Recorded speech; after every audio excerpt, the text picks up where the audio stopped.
Now, the thing that we don't realize is that in order for the advertiser to do that, we have to give away that information.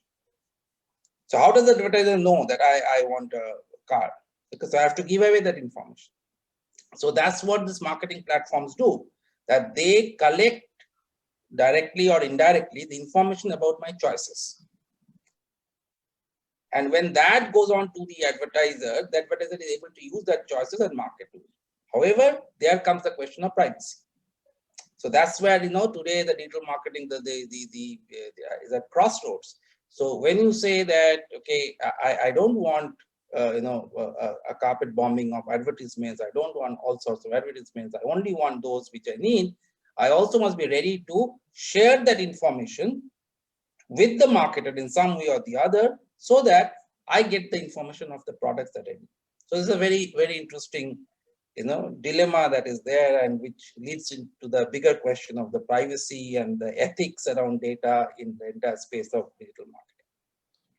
We'll come to that, Atanu. I think you have raised a very valid point. I have got some thoughts on that. Ananda, your thoughts, please, on this overkill and. On a lighter note, I guess the overkill is probably an indication of an Atmanirbhar Bharat now, because too many people are launching their businesses and they understand that using social media as a tool for advertising is easier for them, because they have been using that platform to communicate with others. They have seen how others communicate. They have seen how brands communicate with others. But with the lack of knowledge of how to use the platform, what they end up doing is, as Atanuda said, that they end up blanket or carpet bombing everyone with all the information that they have. So targeting an audience and creating campaigns based on the information that you have received or the information you feel you can use through Facebook's inbuilt tools or any other platform's inbuilt tools to understand which kind of audience will take your services, which kind of audience or which demography, which age group, what interest group would be more interested in your products. So any marketer has to understand or do a need analysis before advertising or communicating about their products.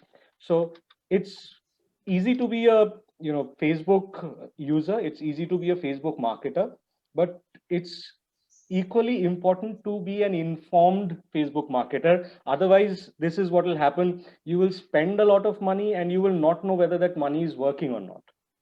Whether you are using the tools that are available to justify what you're spending. See, most of the times there are marketers, there are digital marketers, and there are traditional marketers. So there is one common point which everybody should discuss, that is ROI, return on investment. If I advertise in a newspaper, I'll think, because I'm spending so much. But the moment it comes to digital marketing, since you're spending a fraction of what you would be spending otherwise, somewhere you forget to ask that question, what is my return on my investment?